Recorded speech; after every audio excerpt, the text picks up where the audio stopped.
Hello and welcome. The Portavood Institute for the Study of the Iranian World welcomes you to another episode of our podcast, Legacies of Ancient Persia.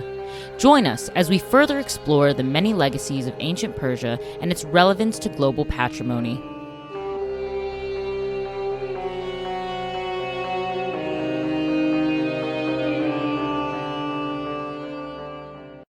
Hello, everyone, and welcome to another episode of Legacies of Ancient Persia. This week, our guest is Dr. Catherine Bonesho, an assistant professor of early Judaism here at UCLA. In this episode, we discuss her interest in the field of ancient Judaism and in ancient Jewish communities during the Second Temple period, which spans from the Persian to the Roman Empire.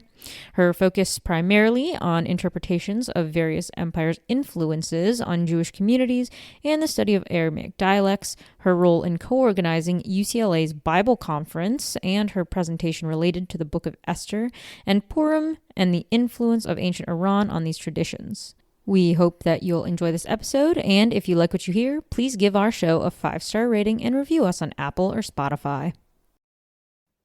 Great. Well, thank you so much for coming on the podcast. I've been really looking forward to having you on. I know it's a couple of years in the making, so let's start off with what I'm going to hope is a really easy, nice question to start us off, and that's, how did you get into your field?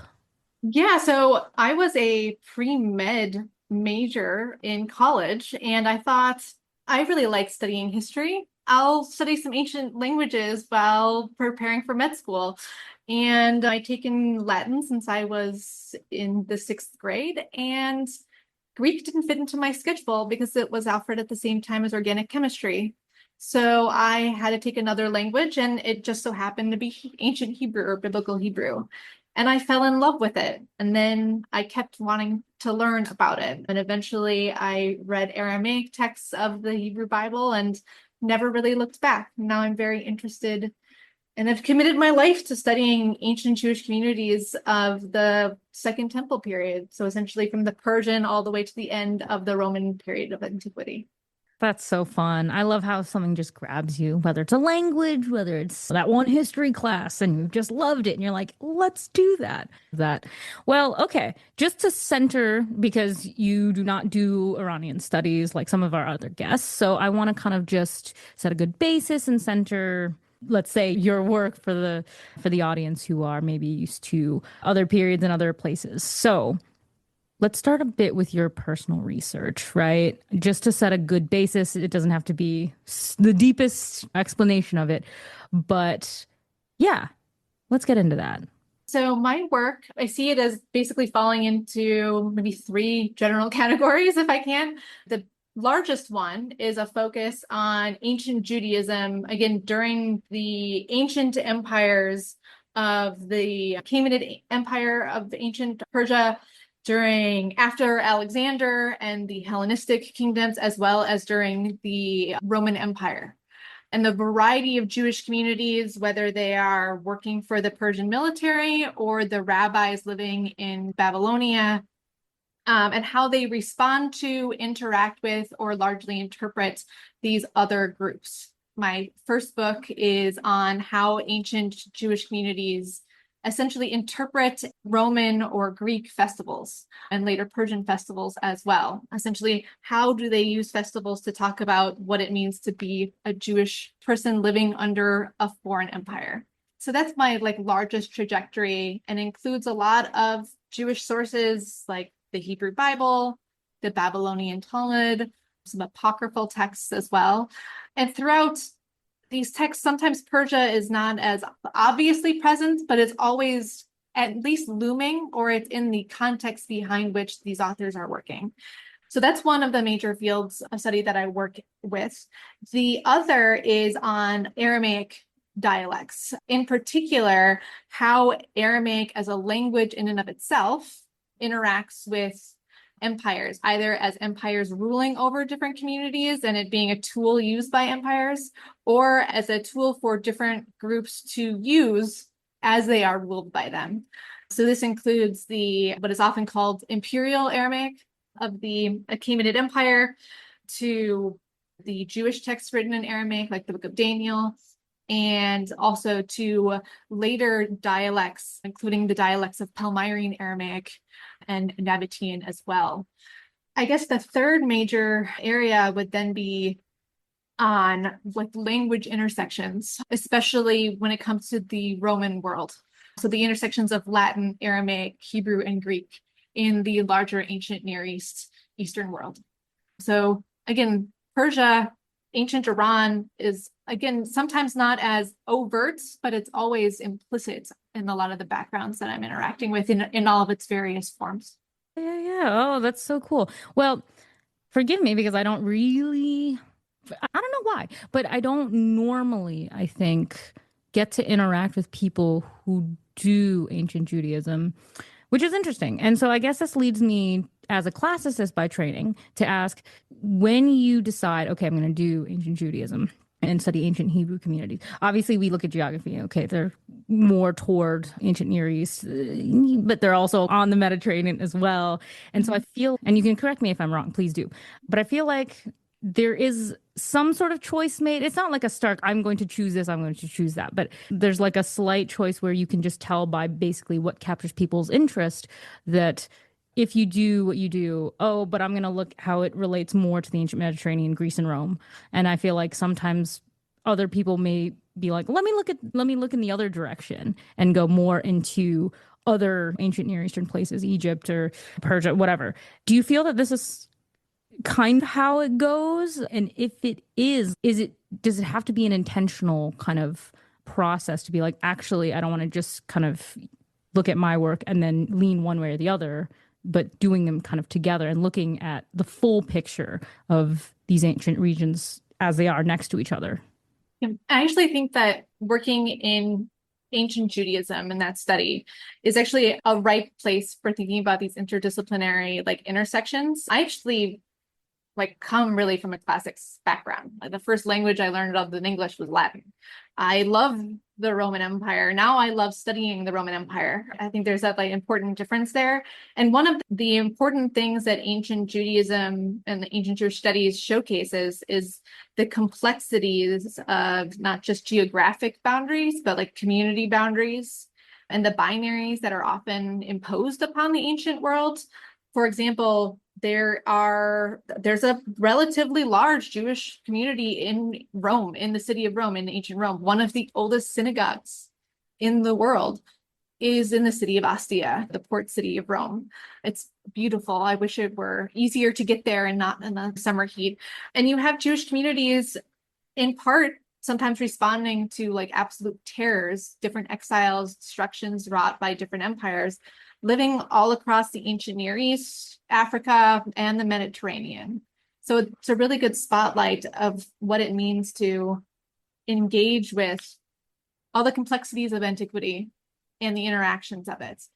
Of course, we can't all be trained in every ancient language, so everyone has to pick a specialty. I wish I knew more, but we can have our specialties, but hopefully keep an open mind to other forms. Like in a chapter I was just writing, I cite Ovid, Virgil, and the Babylonian Talmud and the Mishnah and the Bible in one chapter. Different contexts, different languages, but they can all participate as sources in research if you're looking at different communities.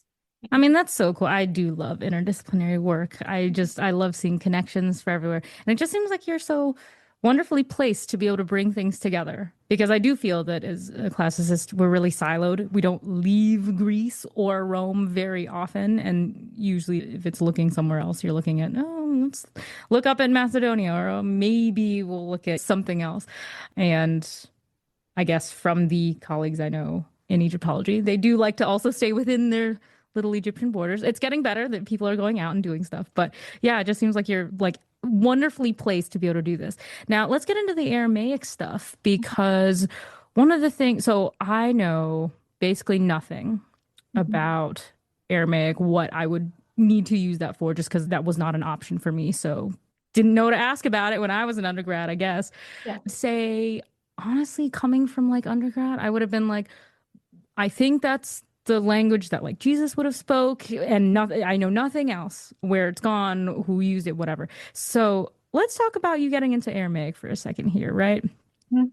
Yeah, you got Latin. Okay. Yeah, you couldn't take Greek at the same time as Mhm. Organic Chem or whatever it was. Oops. Yeah. So picking up Aramaic, though, also awesome that it was offered because we. Well, I started with Hebrew and then got into Aramaic. Okay, sorry, Hebrew, then So, Aramaic. mhm. So I'm just kind of curious, and for maybe other people who are curious as well, who really want to get into more of your field.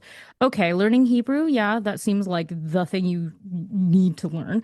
Is Aramaic required or no? And if it's not, should it be? For ancient, that's a great question. One of the things that makes Aramaic so successful, I think, in antiquity is because it was associated with empires and then becomes so prevalent in the economy that it becomes essentially almost like I hate using the term norm, but almost like a norm. It's like your daily functional language for many communities, not all. It's a flexible language that develops many different dialects and many different script traditions. So it both allows, depending on the time period, groups to interact or to mark themselves as different all at the same time. And the best example I like to use with this, it's during the Roman period, but Palmyrene Aramaic, it's an Aramaic dialect that comes from the ancient Syrian city of Palmyra, is very similar to another other dialects of the same period, like Nabatean or Jewish Palestinian Aramaic, but it has a very particular script. So essentially, there was like a Palmyrene font that marked it as Palmyrene. And of course, there are some other things that develop in its grammar, but it's flexible in that you can have your own dialects, but it also means that you can have your own script to mark yourselves as who you are. So it's both flexible and specific. It's as this is a good thing in my mind. It's like putty. Like it's always going to be putty, but you can make it do what you want it to do within its confines, right? So that's why I like Aramaic. Unfortunately, I think Aramaic, especially in Jewish studies, and especially more on the ancient side, has often been taught as a weird form of Hebrew. And I think that's often you miss out on the intricacies of what Aramaic is and is used for if you only treat it as such. It's usually taught that way. It's just Hebrew with an aleph at the end instead of at the beginning for an article. So in teaching at UCLA and the variety of Aramaic classes that I offer, I try and push back against that. And it also allows the students to see the like vast intersections with other groups, especially in the ancient Iranian world. Like Aramaic is successful because in part of the Achaemenid Empire and its memory you can see in the use of Aramaic for centuries after that. So to just think of Aramaic as a weird form of Hebrew, you miss out on all those historical details, but also all the details of what Aramaic actually is. Mm. Nothing against Hebrew, but they're different languages. It'd be like saying, oh, Italian is just a weird form of Latin. You miss out on all the Latin or the Italian stuff and weirdly all the Latin stuff as well, if that makes sense. Yeah. Yeah. I mean, I always the idea of a flexible language that can be adapted and transmitted to a lot of places. So maybe there's no such thing as a dumb question, both on this show and generally I believe that there's no such thing as a really dumb question. I So agree with you. Yeah. so I'm going to ask it anyway because in case there are people listening who are just as curious as I am, considering its flexibility that you've been talking about, obviously with the Romans going west and then Latin becoming kind of, I hate using such a modern term, but it was kind of like the lingua franca of that Europe. Out of curiosity, Aramaic, since it was so widely used, was it kind of like the lingua franca looking more east though? And It's obviously not China's its own thing, but working its way toward like Central Asia though. What was it kind of used that way?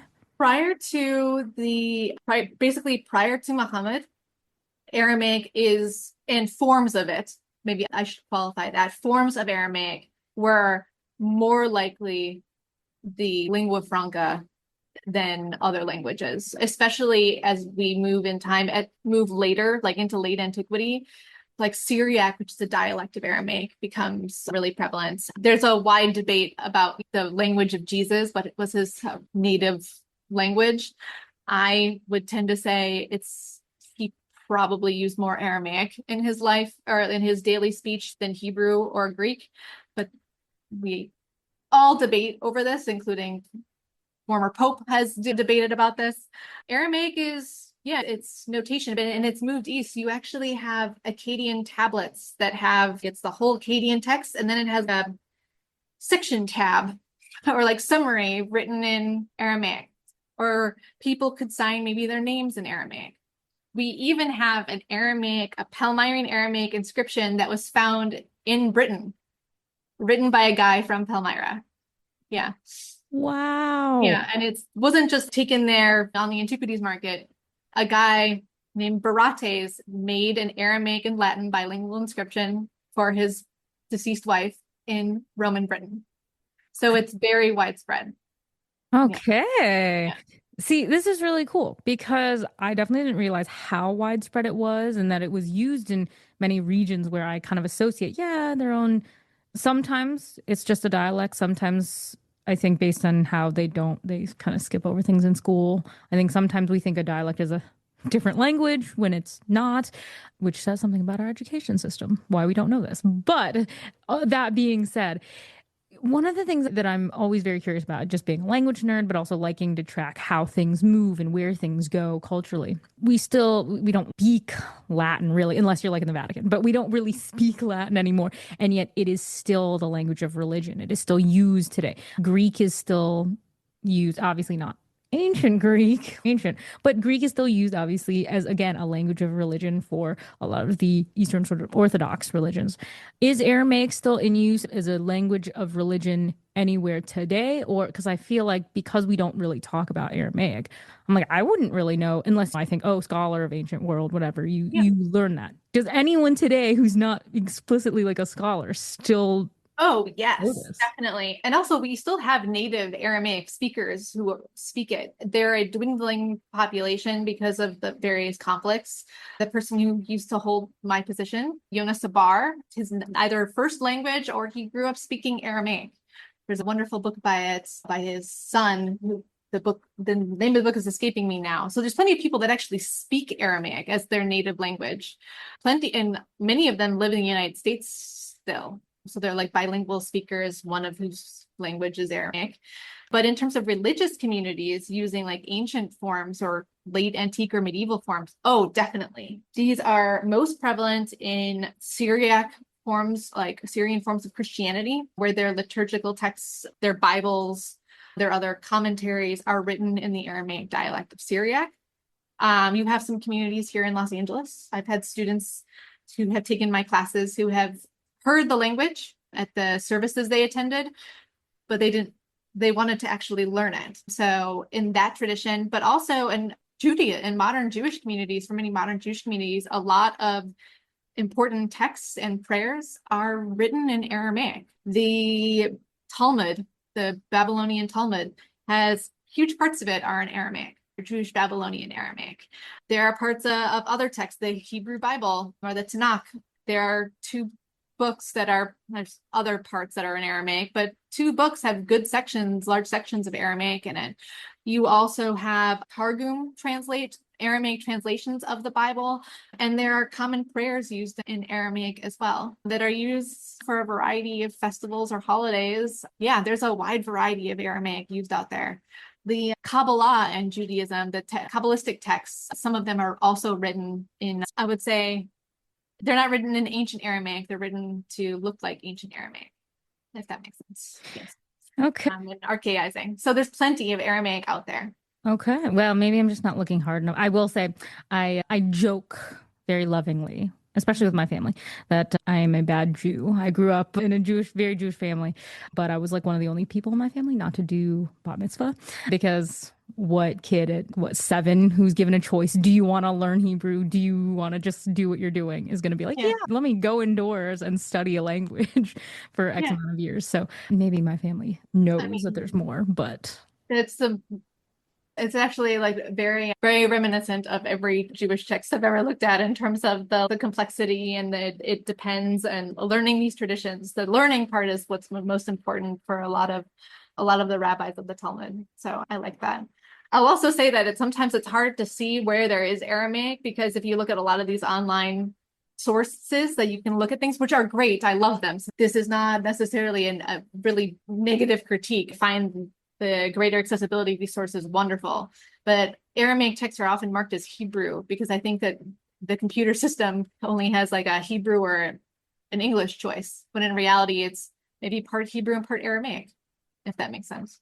So Huh. if you look at some websites, they'll say, oh, it's in Hebrew. I'm like, that's not Hebrew, that's Aramaic. Because they use the same font or Yeah. script. That's amazing.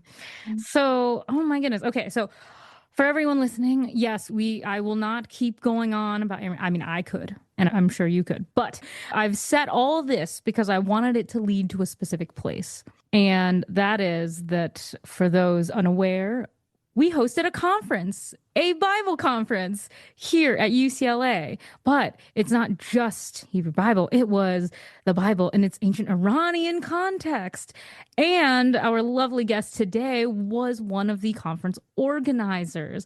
And I'm hoping that you can tell our audience, how did this come about? Because, yeah, they're ancient studies. We try to do interdisciplinary things, but sometimes it's hard to find something that we can look at together. And so I want to know from, yeah, because you were a major part of planning this. So how did the idea come together and how did essentially we manage to pull this whole thing off, man? Yeah, well, first, it was pulled off with the amazing work of the staff of the Portabood Institute.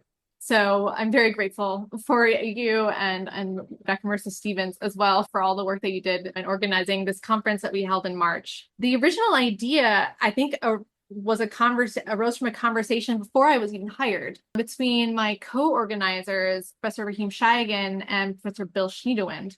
And they had talked about it for a while. And I think they envisioned it as a conversation about maybe Ezra and Nehemiah, which are the biblical books that are like maybe first come to mind when we think about the Persian world in terms of Bible scholars talking about the intersections of the Persian world and the Hebrew Bible.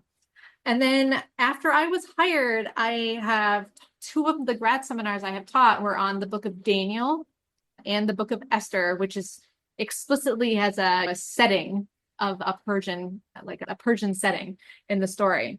So I joined their conversation and I encouraged, maybe let's say it that way, I encourage us to think about the intersections of the Bible and the ancient Iranian world beyond just Ezra and Nehemiah. Not that Ezra and Nehemiah aren't important, but to think about the complexities of how ancient Iran is present in the Bible or is remembered in the biblical texts. And Daniel and Esther are stories that present, in my mind, the most compelling evidence. We have in the book of Esther a story about a Jewish woman as the queen of Persia marrying to King Ahasuerus and saving her people in Susa. In Daniel, you have stories of some probably imaginary Persian kings like a Darius. And like throughout it, you can see the like reflections of an ancient Iranian context. So I really wanted to bring Esther and Daniel maybe more to the forefront. And luckily my colleagues, Professor Scheig and Professor Schniedemann, let me run with that idea as we organized the conference and broadly thinking about what it means for a text to engage with Achaemenid models, Achaemenid influence, Achaemenid names in this broader ancient Iranian world. Yeah. Yeah. Well, I think it was a great conference. And then I just realized for everyone listening, because this episode is going to release a very long time after this conference, I will just say for anyone curious, this happened in March of 2025. I think the old conference program's still on one of our websites. So if you wanted to see who spoke and at least titles and abstracts, I would direct you to our website. So, and I will put those links in the show notes so people can easily access stuff. But okay, let's get into more. I should say, let's get into more of Bible Conference. What did you present on? Please tell our audience. Yes, I presented, what was the title of my paper? I presented on essentially on the Book of Esther, particularly, I think my title was Without Persia, What is Purim? Hybridity in the Festival of Esther. And it was a focus on the Book of Esther is a essentially origin story for a particular festival in Jewish tradition known as Purim. And I basically talked about how Purim relies on Persia in the story. Without the ancient Achaemenid imperial structure, Purim could never have been, the fancy word is promulgated, or it could never have theoretically happened. There is more, the postal service of the ancient Iranian Empire is a necessity for Purim. The power of the king to raise officials, of the Persian king to raise officials to positions of power, is one of the reasons why Purim, according to the story, is something. So really trying to think of Esther, Purim, and the ancient Iranian context, not as like binaries that can be separated, or as a context that can be separated from Esther, the Book of Esther, as in there's a Book of Esther that is just a great story that has no Iranian elements in it, but that it's a necessity. It's part of its structure. It's its foundation. Ancient Iran always depicted nicely in the Book of Esther? No. But you cannot take Purim out of Esther, and you cannot take ancient Iran out of Esther and have any part of it make sense. So really trying to push back on those. Essentially, it's like a presumption of incompatibility that I think happens a lot in Bible and biblical scholarship on interactions between Jewish communities and foreign empires. And in reality, Esther presents us with at times there might be incompatible because of threats of violence, but in reality, they actually can be very compatible, if that makes sense. So that was my paper, which also pushed back on only using Ezra and Nehemiah. I like those books. I just like Esther and Daniel more, and think they need to be sought after more in scholarship. Well, I hope that this conversation will spur people to come to the same conclusions and then do more work on it. So yes, hopefully that does what we wanted to. Now, I know from growing up what it was, but I think I just wanted to mention for the listeners as well that I think it was also really cool, really notable that our conference on the Bible fell on Purim 2025. Yes. Which I think is just like mind blowing, like pow. So for people like, oh, that's really interesting. That's really cool. Oh, this presentation sounds amazing. I think were I somebody who was not at this conference, one of the things I would have thought to myself is, oh, but why is there this presumption of incompatibility? Why? Let's dig into this. Also, I think I would have thought, especially if I were coming from a non-Jewish background, what is Purim? What are they celebrating? I mean, look at the Jewish calendar. There's so many different holidays. I think most people with a very cursory knowledge of Judaism know the big one, Hanukkah, Passover. Purim is one that I feel like even a lot of other secular Jews, kind of like myself, we kind of skip, or we get to it and then we're like, and then somebody will ping us and be like, Shabbat Shalom, it's Purim. And you'll be like, oh, is it? So how would you describe it? Purim has been described in so many different ways. It's like a reversal festival, carnival festival. One scholar, I think it was like famous scholar Jacob Neusner, calls it like the Mardi Gras. I think it's what he says. I should maybe not directly quote him on that, but I believe he calls it a Mardi Gras.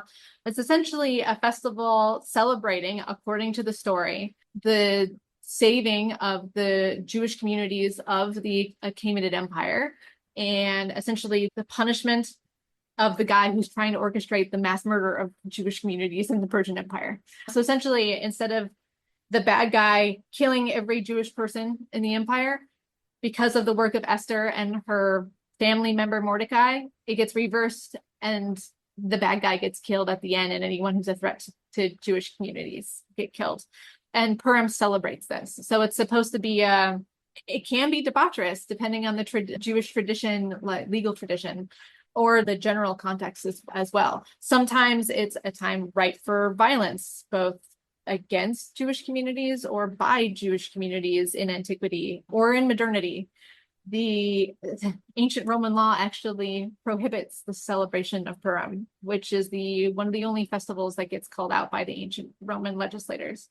But Purim is, in the modern sense, based on many rabbinic traditions that develop later, is you read the Book of Esther, you give gifts, you may eat a particular cookie that we did at the conference called Hamantaschen. You are supposed to drink a lot, which is actually actively included in the biblical book itself. And yeah, some people wear costumes. It's a very different holiday, but it's also a absolute blast, if that makes sense. That was the first time I read the Book of Esther, was actually at a Purim festivity. So it's different. not what you expect. It's also the only festival that's not included in the Torah or Pentateuch or the first 5 books of the Bible. So it's the only non-Torah festival, or non-biblical or non-Pentateuchal festival. It's weird, but it actually develops before Hanukkah does. So it's a weird holiday, but also that's what makes it special. Yeah, it's what makes it special. The Hamantashen are also can be very good, like the ones at our conference were. Yeah. I don't remember where the ones from our conference came, but they were probably some of the best I've ever had, to Yes, be honest. they're very good. Yeah. And if you don't know what hamantaschen either look like or taste, I highly recommend anyone listening find a place, like Google it. Just Google hamantaschen and try it. It's really good. They're very good. They're very good. They're very good. Now, I know it's a big job because it was a whole conference, a whole 2-day conference, but I'm going to try to make it a little easier and just say, what would be, in your opinion, the biggest takeaways that you learned from this really great interdisciplinary conference? And I know I'm not asking you to like recap the actual whole conference in its entirety. That's a lot. But yeah, just from what you were able to take, the immediacy of it that you think that people would like to know, especially who are interested in Persia. I think the biggest takeaway I got from it was essentially we need to really interrogate what our, again, presumptions are when we look at our textual traditions. And again, the intersection. So I talked about the presumption of incompatibility.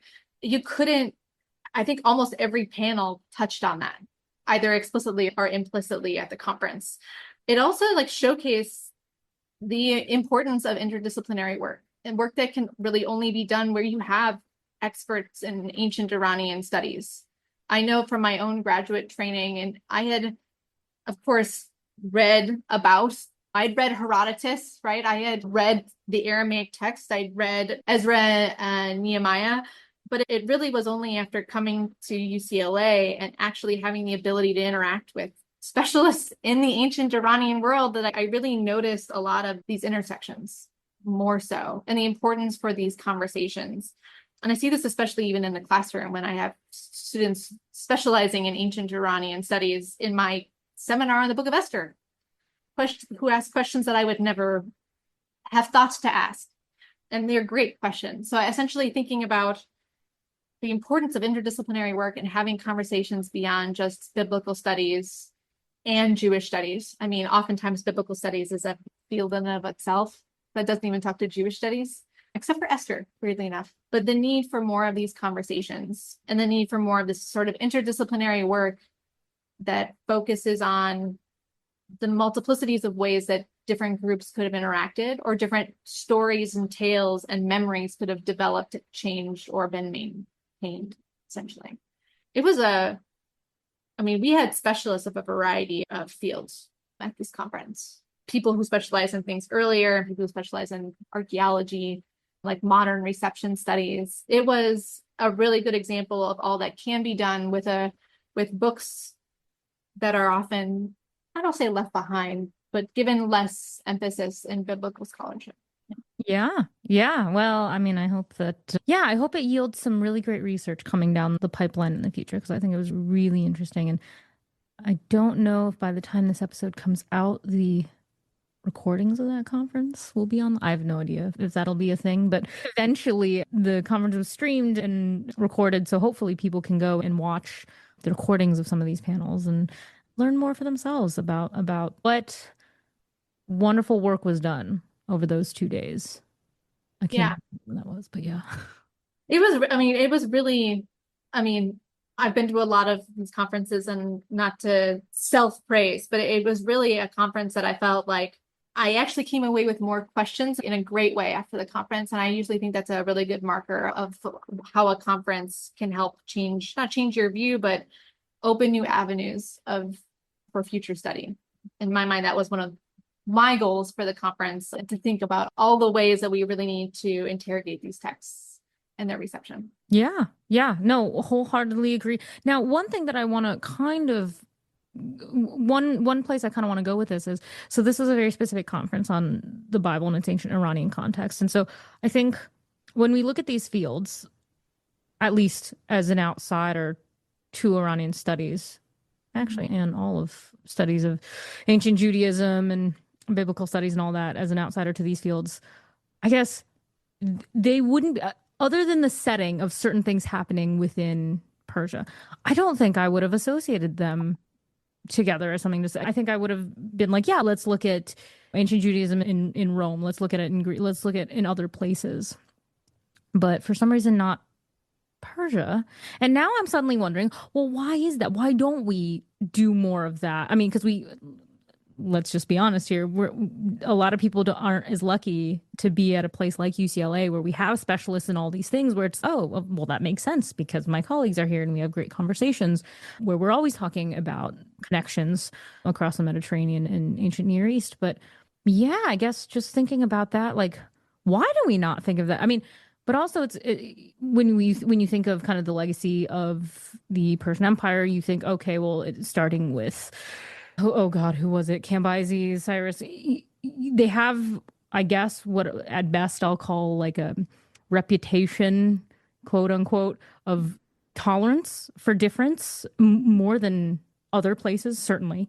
And I'm wondering, is that maybe one of the reasons why we have this very rich culture, very rich tradition that allows booming communities like ancient Jewish communities to be there, kind of and not be subsumed into something else. Yeah.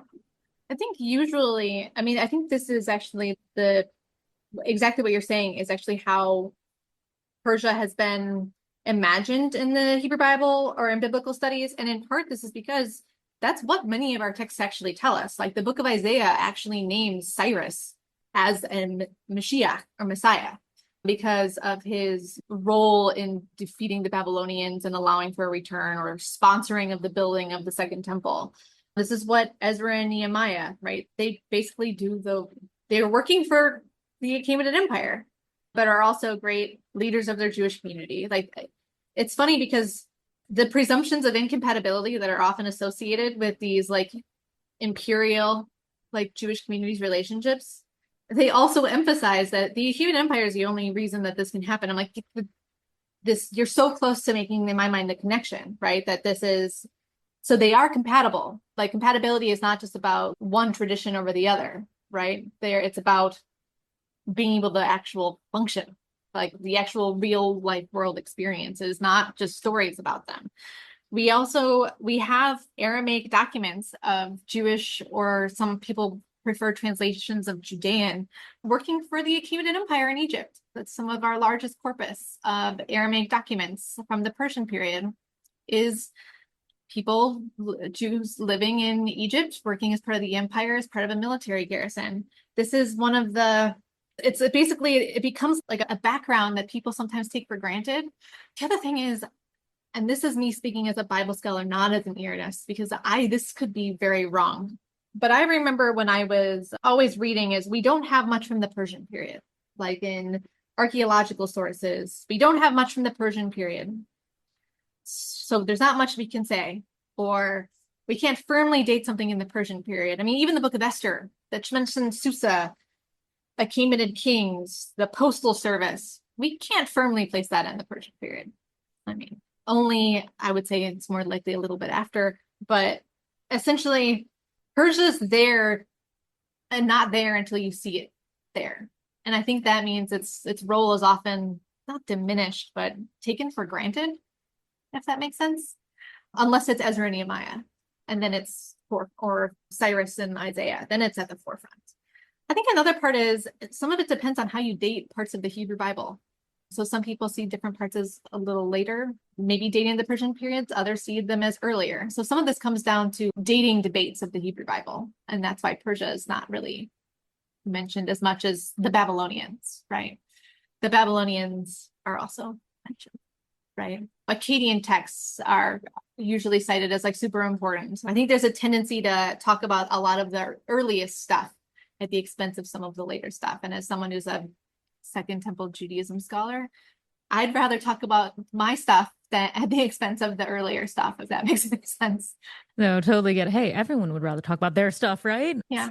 it's like the stuff you dedicate your time to, a lot of other things. Yeah. So, no, it totally makes sense. And I think it's just really interesting to hear you describe it because the fact that in this context, it's you don't appreciate Persia because there's sort of this almost implicit kind of hidden presence that you really have to kind of pull out. I'm like, that is so contrary to, as a classicist again, like Persia being the ever present Persian wars, raw. There's no way that they're going to subtly do anything. So it's just really interesting to see across these different disciplines that in one hand you're like, yeah, but Persia's like barely mentioned, bro. And then the other, it's yeah, Persia was evil empire over here. Yeah. But essentially, it's funny you say that because even if you look at like commentaries of Daniel and Esther for when they mention Persia and the details, Herodotus and Ctesias are like cited all over the place. And of course, we don't have that many like actual like Persian literary texts from this period. So we have to rely on outside sources. But it is interesting how in the middle of a discussion of the Persian postal service, they'll start citing Herodotus and as if it's only historical fact, which if you don't have anything else, right? We do have other things, but you can see how they get there. But Persia's all over the place, named at times, right? It's one of the wicked empire, four kingdoms in the named as a kingdom in the Bible. There are named kings in the Bible, but it's also, yeah, it's a backdrop. It's like almost like a green screen, if that makes sense, or at least in my reading of a lot of things. Of course, there are exceptions to this, especially those working on Ezra and Nehemiah, especially for the stories of Esther and Daniel, I think Persia's often been treated as it's just a setting. Yeah. It's so interesting. Well, one thing I want to do to kind of wrap up the Bible conference part is ask, I think for people who have been listening to us talk about this great conference and they go, oh, okay, that sounds really cool. But it also sounds like a very specific topic. So I feel like some people might have the reaction of, okay, great. So let's take that and that's what it is. Let's just wander a little theoretically into the future, the two of us. Mhm. And if I said, okay, let's do a Bible in its ancient and running context conference part two, Mhm. right? Would you want to follow up on some of these threads that we saw brought up at the first one? Mhm. Or because another through line that we've been sort of mentioning through the episode is that there are so many other things you can pick up because Persia is kind of there in different contexts and you can kind of pull strings. Would you want to do something else? And if we did something else, what would you choose? Yeah, that's a great question.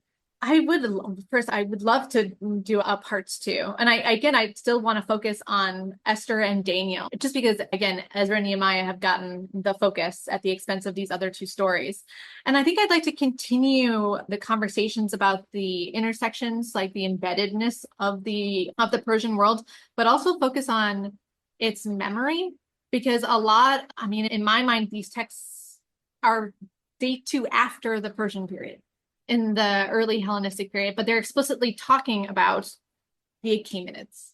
So I'd be really interested in thinking about the memories of Persia and trace this to memories of how we see Jewish communities engaging with other empires as well, especially the Romans, because Rome and Persia are often linked together in much later Jewish traditions.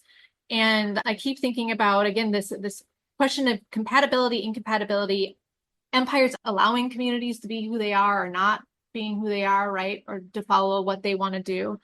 And if more like theorization about how these group dynamics and power dynamics work, especially when it comes to community memory and short stories, or maybe best called short stories, how these can compel communities to best live their lives under a lot of different circumstances. Like, what is the memory of Persia? How can the memory of Persia be applied, and for whom? Is it are they models? Are they always the bad guy? What are they, and who are they? Can they be used sarcastically? Like, I think sometimes Persia is used sarcastically in parts of the Babylonian Talmud, like in a questioning divine justice way. Yeah, I think there's so much potential with Persia, or the ancient Iranian world. And I like to take the questions and models maybe used at this conference and thinking about that potential as well in Jewish traditions. Yeah, so maybe change the time period slightly. Yeah, if that makes sense. Yeah, Yeah. well, anyone listening could get on that Yeah. or something, because I think that'd be really cool to see a part two, Yeah. little follow up. So, ah, man, that'd be so cool. Well, I'm gonna just hope that we hear of or see that a part two eventually sometime in the future is possible, because I think that'd be really awesome. And oh man, well, I was gonna ask another question, but it kind of flew from my brain because I was so into what you were saying. So now I can't remember. So Oh, it may come back later. It may come back never. it's to me all the time too. So Good. I'm not the only one who has thoughts just whizzing out of her brain. I mean, this is what happens when you have ADD. You're like, I have so many great questions, but then you want to focus on every amazing thing that you're saying, and then you can't keep them all straight. So I'm sorry, audience, you will have to wait for that question because I don't remember what it was. So instead, what I'm gonna do is, sadly, I'm gonna start to wrap us up because if I had the time, I would just keep you here for hours and then we would chat and it would be great. But we have lives, unfortunately, and things to do. So Interested in learning more about the wonders of ancient Persia? Visit the UCLA Archaeological Gazetteer of Iran. The Gazetteer digitally preserves famous locations, World Heritage sites, and lesser known areas from all time periods of ancient Iranian history. You can explore using the interactive map or visit the encyclopedic catalog for updates to the ever-growing list of archaeological sites. Visit www.irangazetteer.ucla.edu and learn more about what the Archaeological Gazetteer of Iran has to offer.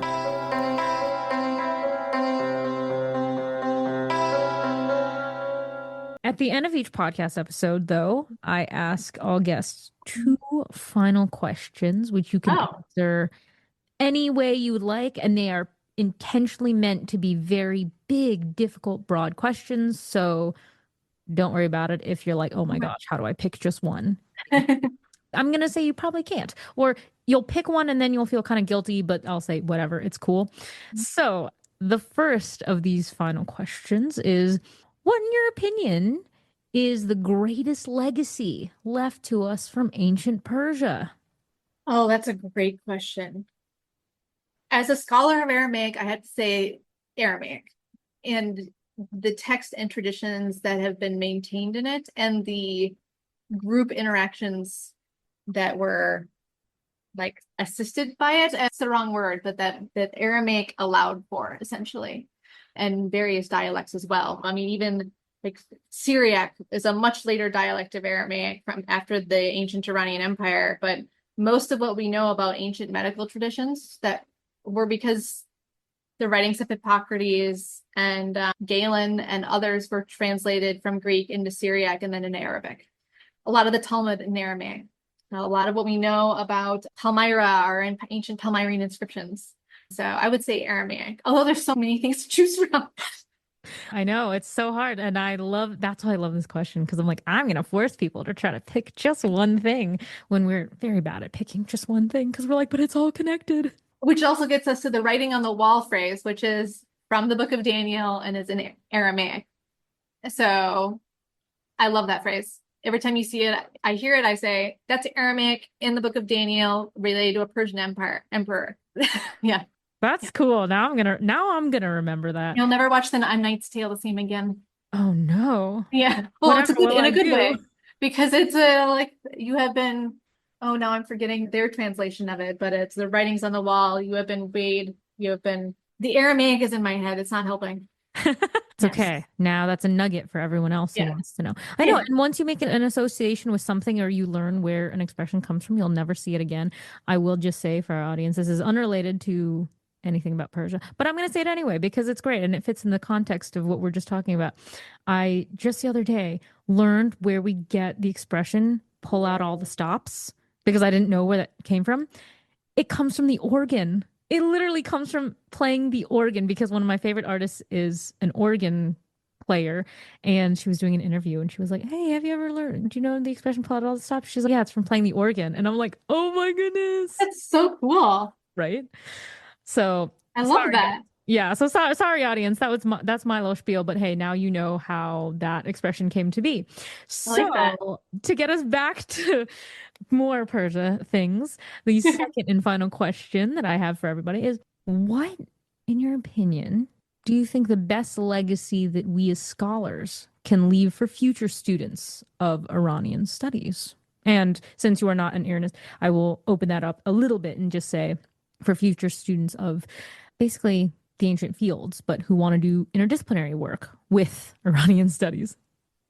Yeah, another amazing question. Someone I would say, I mean, if I dare say, relatively still at the beginning of my career, I'm always excited by, again, efforts to encourage interdisciplinary studies, but on also understanding its limits, it's another thing I really actually appreciate about the Portaboot Institute, right? I am never going to be an Uranist. I am now even more fascinated. I know more than I ever have about ancient Iran, but I'm never going to know as much as an Uranist, right? We all have our specialties, but the conversations we have with people of different relevant specialties is really important. So I find this like encouraging interdisciplinary study, but also acknowledging that no one can ever be like fully trained in everything.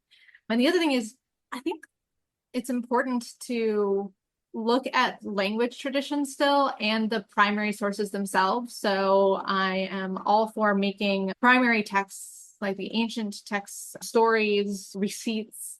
Some are more exciting than others, right? As accessible as possible. Because, I mean, even as someone in the field, sometimes I struggle with this.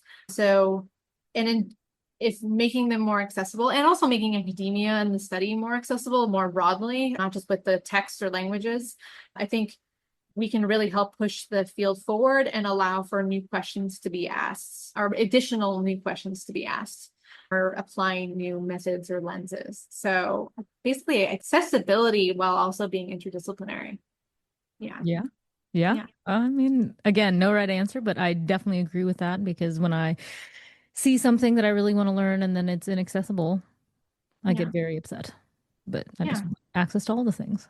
I also think if I can add to it, I think it's also important to appreciate something for what it is, if that makes sense. I believe I opened with, unfortunately, Aramaic is treated like a weird form of Hebrew. But if you only treat Aramaic like a weird form of Hebrew, you miss out on its context and its details. So if you make text more accessible or have more interdisciplinary work, you can understand the specifics better rather than monotonizing everything, if that makes sense. Yeah, absolutely. Well, I did kind of lie, a little white lie, because there is one more question that I'm going to ask you, but it's very simple, I promise. Where can people find you if they want to look up your research, find the books, ask you a question, all these good things? Yeah. So my UCLA website, like on was it nelk.ucla.edu. I'm one of the people. I also have my own, it's not my own website, but I'm on academia.edu and the digital humanities, forgive me, I can't remember the name of the website. It's okay. They'll probably all link to each other, so you can find Yeah, one of them. But I would say I'm trying my best to make sure that everything I write is as accessible as possible. But if there's anything someone can't get and they'd like to read, please contact me. Great. And then I do have to ask, are you on Blue Sky or any kind of social leaf? I used to be on what is now called X, but I deleted that. I do not have a Blue Sky one, but I have been toying with it. So maybe I should use this opportunity to do it. Well, if between this recording, which is in June, and when this comes out, which will be at some point after October when our new season drops, if you have joined by then, I will link it in the show notes so people can go and find you and ask you questions and do all the things. But otherwise, I'll link everything else in the show notes. And with that, I just really want to thank you for coming and talking to me. Thank you. I very much enjoyed myself. I always love talking about Aramaic and Daniel and Esther, and yeah, I love it.